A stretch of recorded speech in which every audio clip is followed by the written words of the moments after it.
Hey growers, I wanted to show you what winters look like around here in zone 5B/6A. So this morning, it's Saturday morning, January 20th, January 20th. And it's about 13 degrees out here. And that's my Corky's honey fig tree. You wonder, oh my God, how do fig trees survive there? Well, so a couple of weeks ago, we had a blizzard. And so the blizzard for 2 days was actually what I think might be my saving grace, followed by 2 weeks of sub-zero temperatures. For example, last night it was, 2 below, 3 below, but for the last 2 weeks, it's been 19 below 0 Fahrenheit. It's been 17 below. It's been 8 below. Every night is super, super cold. In the daytime, the temperature goes up to single digits, maybe sometimes double digit, like teens. So what had happened was 2 days we got a blizzard. We plowed it all up here, which helps to serve as insulation. That's what I'm hoping it did. It's supposed to work like an insulator, and so I also put in one of my seed grower warmers inside there. I don't know if it will help at all, but just to remind you, that's packed with just the fall leaves. And then I'm just hoping the snow is helping to insulate it. So we'll see come spring if that worked or not. But let's head down to the greenhouse. I want to show you the troubles that I've been having during these frigid nights. The one thing I did that was really smart, if I do say so myself, is after the blizzard, I went immediately and cleared the track for the greenhouse door, and I put salt there because otherwise, can you imagine me trying to get into it to put a emergency heating unit in there and I couldn't get in there? They would all die. So luckily I did that, and I set tracks for myself to follow. Otherwise the snow is like knee deep. And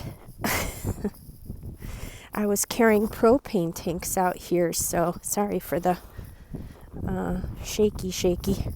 But I was carrying propane tanks through a blizzard in knee-high snow. So because I don't have like a permanent situation set up for heat in the greenhouse this first year, it's been a little bit troublesome for me. So I have these 2 little greenhouse heaters, which I think are garbage. I feel like are garbage.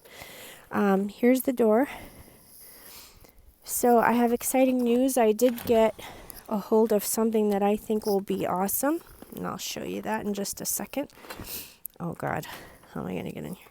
See what I mean? The door's only open like this much because it's all frozen down there.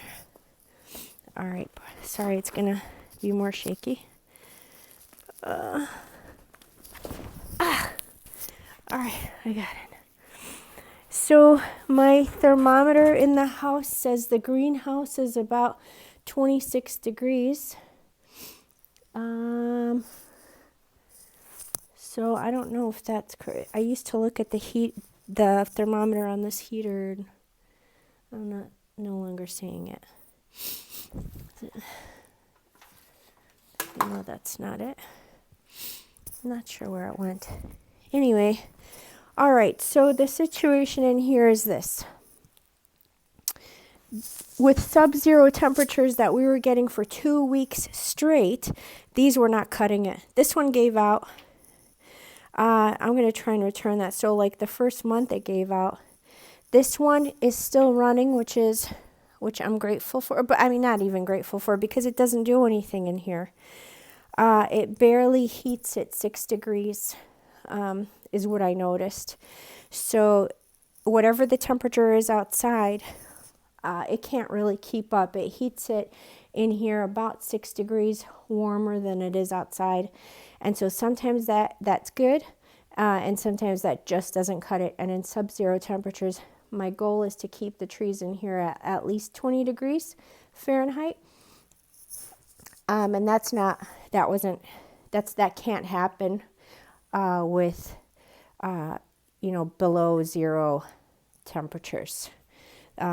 Best we could do in here is maybe 10, 11 degrees with those heating units. So I searched high and I searched low, and my criteria was, A, it has to work with, what electricity do we have in here? Like 110. So it's the, basic electricity power. And so that's why like only one of these would work at a time, because two together, you need, 210? I'm not an expert at that. My husband is, but I try to pay attention. Anyway, the two of them won't work on this one outlet. I would have to draw a different power source to power the other one. So I needed something that I could either put on one power source, or that ran on some sort of fuel that was inexpensive, that would last more than, at least a full day.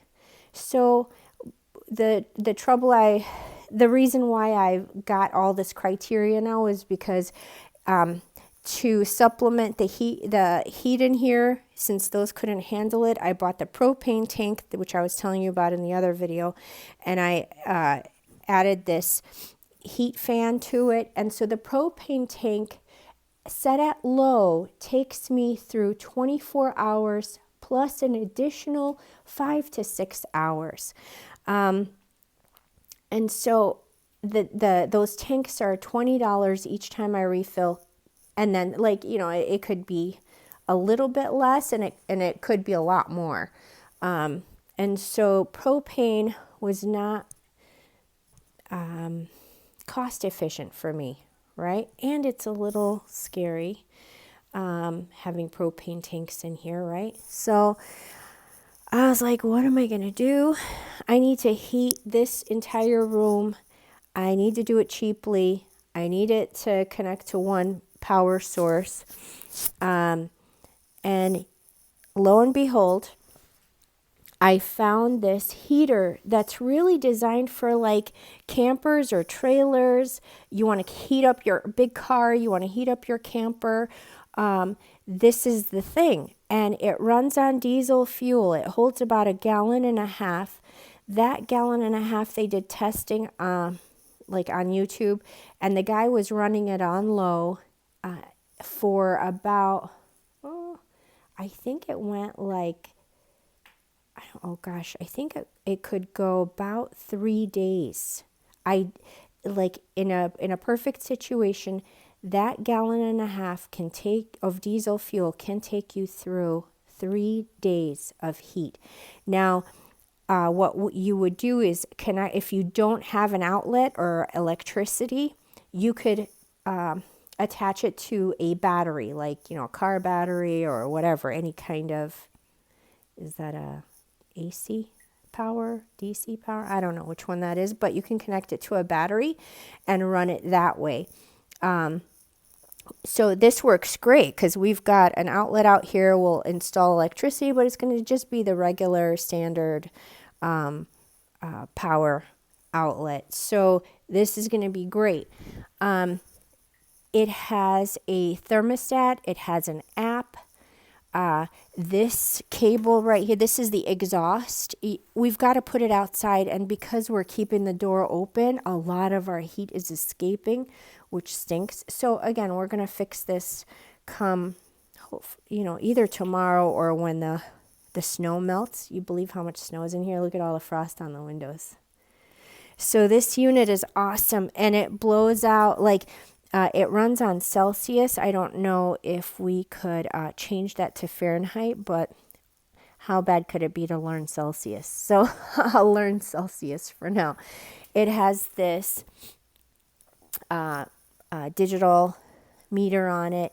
Again, like I told you, that you can have an app, but you have to be a certain distance away to be able to, you can turn it on, turn it off, turn up the heat, turn down the heat through your app, which is great because in situations like this where I couldn't get in because of all the snow or the doors might be frozen shut or whatever, I can just control it using the app.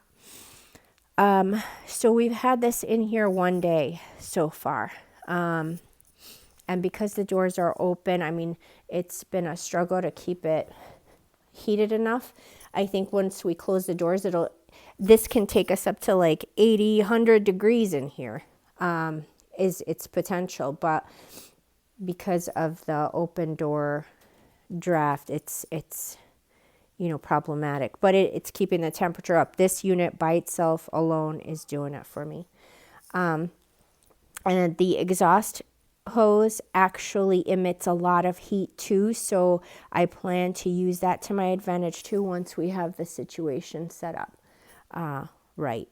So that's all I wanted to show you, but later on, once we have this fully installed, I'll give you an update on how well it worked. But I'll put the item name and I ordered it through Amazon, so I'll put the link for that as well if you guys want to look into it further. I know there were YouTube channels on it. Let me open it up and show you guys what's inside at least. So there's the fuel tank that comes out. There's the heating unit.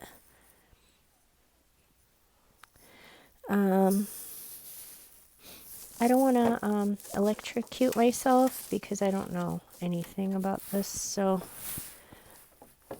lucky for me, the husband installed it and he's going to show me how to work it. But I did want to show you guys because it's such a nice day. I can't even close I can't even close it. But I did want to show you guys what it looks like over here in the winter time. So maybe two hands I can do it. But it was called HCALORY. Yeah, so I'll put it in the notes for you guys if you're interested in looking into it further. But thanks so much for following. Thanks so much for watching. And, looking forward to spring.